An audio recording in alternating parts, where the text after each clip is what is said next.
High court के फैसले के बाद एमपी एमएलए कोर्ट से मिली राहत। सजा रद्द होने के बाद आया अफजल अंसारी का बयान।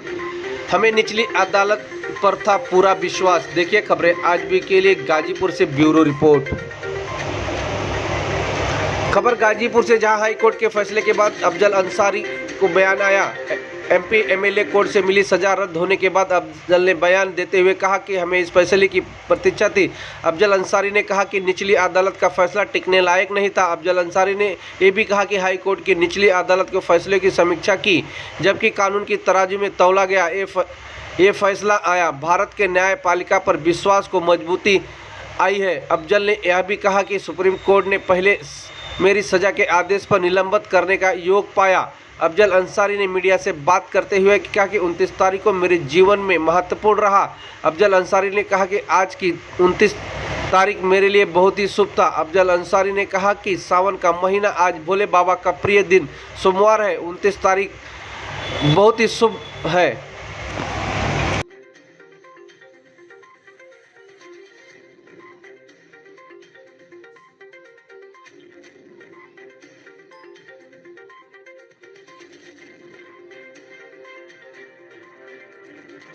और हार की यही वजह है, आम जनता पसीना पोंछ रही है। महंगाई से जितना त्रस्त है, उससे भी ज्यादा त्रस्त भ्रष्टाचार से है, अत्याचार से है।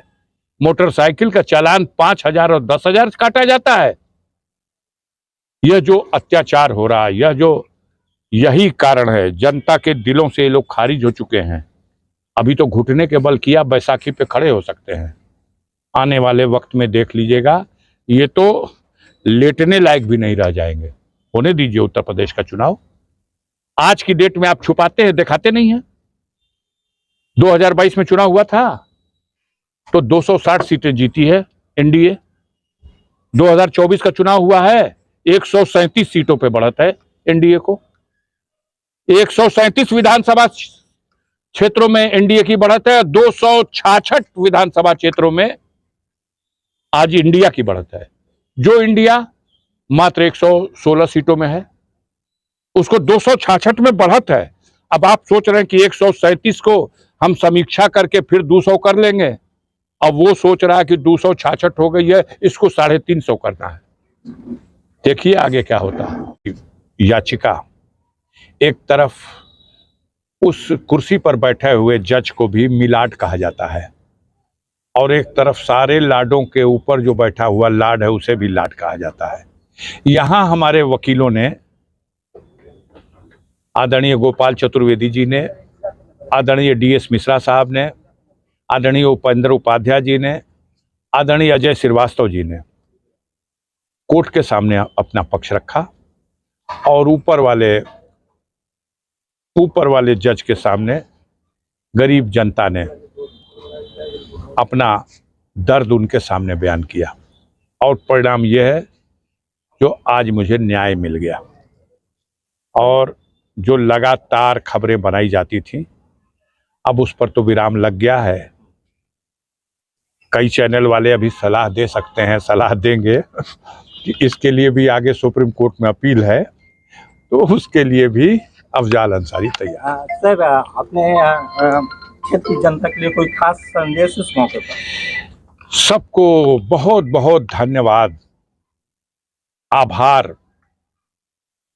उन्होंने जो साथ निभाया इस विपरीत परिस्थितियों में, चुनाव के लिए दौरान भी और चुनाव के बाद भी, तमाम तरह से जनता को भ्रमित करने, डराने और तमाम तरह का कुचक्र रचा गया। उसके बाद भी अफजल अंसारी के चाहने वाले, मानने वाले, जानने वाले अंसारी परिवार को अपना आशीर्वाद और अपनी दुआ देने वाले, आज उन सब लोगों की विजय का दिन है, और इसलिए इस विजय की उनको मुबारकबाद देता हूँ। निचली अदालत से सजा मिलने के बाद भी आपने कहा था कि न्यायपालिका पर हमें भरोसा है। पिछले कई बार हम लोगों ने जब बातें की तो आपने कहा न्यायपालिका में भरोसा है। आज वो दिन ऐसा आया है, क्या कहेंगे न्यायपालिका पर? नहीं, हम हमेशा गर्व करते हैं। हमने तो विदेशों में भी ये कहा। एक बार परिस्थितियां ये बनी थी कि मैं सेंटर हज कमेटी का मेंबर था, as a member of parliament. ये 2004-05 की बात है, जब हज कमेटी के मेंबर के हैसियत से मैं अरब गया था। वहाँ की मीडिया के समक्ष हम लोगों ने संबोधित किया था और हमारे देश के 4 नागरिकों को वहाँ की सरकार ने आरोप लगा करके कि इन्होंने किसी का बैग जो गिरा हुआ था उठा लिया है, इसलिए बंद कर रखा था। तो हम लोगों ने उनके लोगों से मिल करके और मीटिंग की और उनसे अनुरोध किया कि साहब 1 साल हो गया, अब आप इनको रिहा कीजिए। उन्होंने कहा कि एक सुझाव दिया कि स्वीकार कर लें लोग जुर्म तो छोड़ दिए जाएंगे। हम लोग जानते हैं वहाँ स्वीकार कर लेगा तो आदमी हाथ काट देंगे, कुछ कानून इस तरह का है। तो सच्चाई भी ये नहीं थी, न वो लोग चोर थे न कुछ थे। तब उस समय भी हमने जो 2 मिनट 5 मिनट अपने बहस करने का मौका मिला था, तो हमने कहा था देखिए आपके यहाँ अदालतें शरई अदालत है और शरई कानून है, लेकिन हमारे यहाँ लोकतंत्र की व्यवस्था में स्वतंत्र अदालतें हैं। हम लोगों को भी अदालत में खींच लिया जाएगा अगर ये लोग जो बंद हैं, जो निर्दोष हैं, अगर इनके साथ न्याय नहीं करा सके। हम इसलिए इनकी वकालत करने आए हैं और आपके सामने ये पक्ष रख रहे हैं कि ये चोरी की नीयत नहीं थी, ये उन्होंने वो बैग उठाया था इसलिए कि वो हम काउंटर पर ले आके जमा कर दें कि किसी का छूट गया है। बाद में वो दोनों रिहा हुए थे। तो हम तो विदेशों में भी जब कभी मौका मिला अपने देश की न्यायपालिका पर गर्व करते हुए उनके सामने भी उसका पक्ष रखे और उनको आईना दिखाया। एक हमारे देश की न्यायपालिका है जहां सिटिंग प्रधानमंत्री न्यायपालिका के गेट से फैसला आता है और बाहर कर दिया जाता है कुर्सी से। आज भी है। पार्लियामेंट का हाउस चल रहा है, कब से शरीक होंगे? बस कल से कोशिश करूंगा, कल से। आज निकलना है, आप लोग आ गए इसलिए मैं 2 घंटे से इसी में बैठा रह गया, क्षमा चाहता हूँ। सांसद जी एक अंतिम सवाल ये है कि नरही में जिस तरह जो घटना हुई है, क्या लगता है आप गाजीपुर में करा लो, आप बनारस में करा लो, आप चंदौली में करा लो, कहीं भी करा लो, आप थाने पे क्यों करा रहे हो? ब्लॉकों में करा लो, तहसीलों में करा लो, सरकारी विभाग के हर कार्यालय पे करा लो।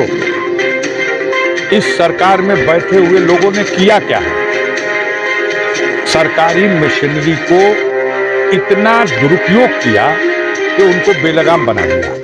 जब 100 गलत काम आप उससे कराएंगे तो वो गलत काम करने का आदी हो जाएगा। कुछ गलत काम आपके कहने से करेगा, कुछ गलत काम अपने लिए करेगा। यही हुआ है। वहां वसूली कोई अकेले दरोगा की बात है, नीचे से ऊपर तक आप देख लीजिए जाके। मैं आपको बता रहा हूं, पिछला बजट सेशन जब चल रहा था, फरवरी के महीने में उस क्षेत्र के विधायक संग्राम सिंह यादव ने उत्तर प्रदेश की विधानसभा में बोला था इस नरही थाने के और वहां की वसूली के बारे में। आप यहाँ ताड़ी घाट चले जाइए ना, आप यहाँ करमनासा के पुल पर गहमत थाने चले जाइए, क्या हो रहा है? अंधेर है, लूट है। मैं अभी पूछना है, हमारे देश में चोर और बेईमान की संज्ञा दे दी गई राजनेताओं को, अब इनको छूट मिल गई है। हमसे तो भरवाया जाता है कि आप अपनी अचल संपत्ति का विवरण दो। कोई भरवा ले इनसे, कोई भरवा ले। एक एक थाने पे बैठे हुए लोग 20-20 लाख 50-50 लाख रुपया कमा रहे हैं। ये रुपया कहाँ जा रहा है? कौन इसकी जांच करेगा? कहाँ भ्रष्टाचार नहीं है? जेल में भ्रष्टाचार नहीं है? दिन भर में अगर पूरे जिले से 50 बंदी जेल भेजा जाता है तो दूसरे दिन उस बंदी के घर वाला 5,000 रुपया लेके जाता है कि बंदी को बैरिक दे दिया जाए। और फिर उसके बाद तो शुरू हो गया महीना। क्या छुपा है और क्या बाकी है? रग रग में, नस नस में एक एक बाल भ्रष्टाचार से भरा हुआ है। और हार की यही वजह है, आम जनता पसीना पोंछ रही है। महंगाई से जितना त्रस्त है उससे